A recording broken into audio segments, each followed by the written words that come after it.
allegiance to the flag of the United States of America and to the republic for which it stands, one nation, under God, indivisible, with liberty and justice for all.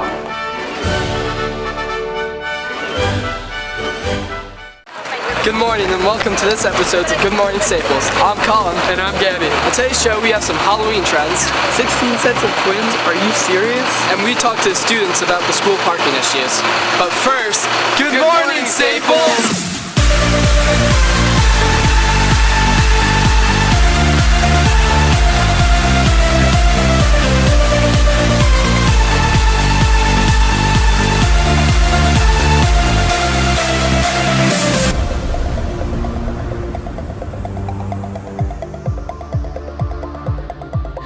Staples is known for a lot of things, but one thing you may not have heard about, Dawson Norris will tell us about next.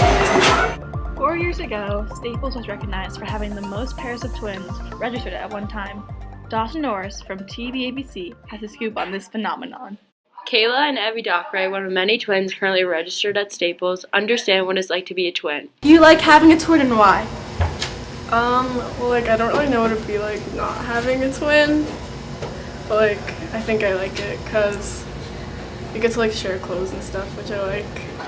Do you like having a twin and why? No, because we have to share everything. As you were doing registration, were you aware that it would be a world record? No. I do the incoming freshmen, and so every year I kind of look at the date, the names and the addresses and the birth dates of the students.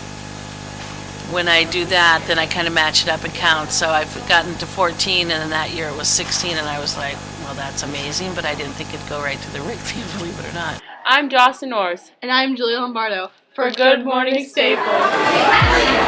Hillary or Donald, you may not be able to vote for them, but you could be them. Here's Samantha with the new Halloween trends. As you all may know, Halloween is coming up. So we've decided to walk around the school and ask the students what the trending costumes are for 2016. What are you being for Halloween? I'm being a banana. I'm being a pig. What are you being for Halloween? A clown. I'm gonna be a devil.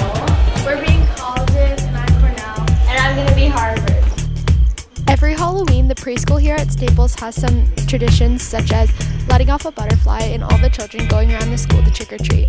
So we went to the preschool to go check it out. What is the preschool's plans for Halloween?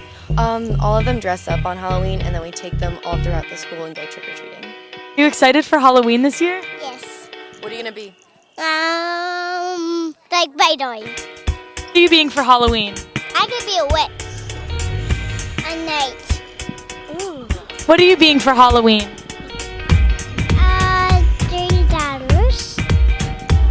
What are you gonna be for Halloween?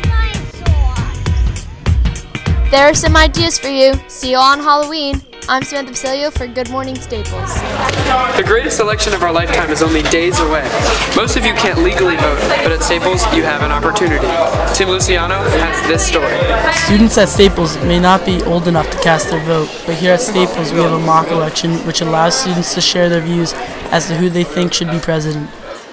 We then went around the school and asked Staples students for their thoughts on the 2016 mock election. I think it's important because it allows for a new conversation between students. Since Staples is usually dominated by liberals, I think that it opens up a pathway to new conversations between students and faculty. In my opinion, I don't think it's important because we're not of age to vote yet, so it doesn't really make a difference. I think having a mock election is a good idea because I think it'll be interesting to see who would be the president of Staples and what kids in Westport would vote. I think it'll be interesting to see who'd win if there was a presidential election just for Staples. I think the mock election is a good thing because it lets us students have a voice on what we think is best.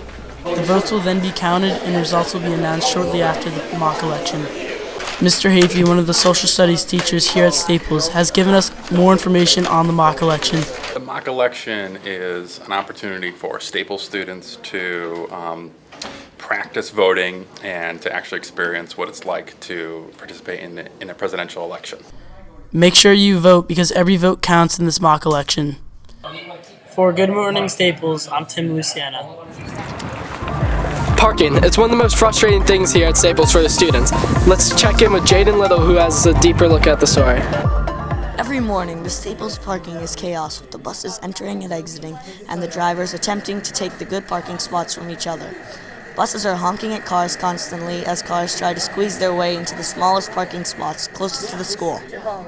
What does it look like to see the parking chaos in the morning? Well, I would say it's pretty bad just because there's so many cars everywhere, and there's a lot of lines, and people are just driving really fast down the parking lot. We asked Mitchell Price, a bus taker, on his opinion on taking the bus instead of driving. It's good because there's not a lot of traffic, and you could get to your classes on time. By the beginning of school, there are hardly any parking spots left to be taken by the students and teachers. The only parking lot not filled is the farthest tennis court parking lot. We got to talk to Staples High School security guard Mr. Palmer on his view of the chaos. Well, as I just said, it's not a chaos. It's just to try to make the cars coming into the parking lot a controlled situation. This way we can enhance the safety and the well-being of the students and the staff and the visitors, and just try to have the parents, be more aware of the kids coming and going. At Staples High School, no parking spots are left behind, proving the chaos in the parking. This is Good Morning Staples. I'm Jaden Little.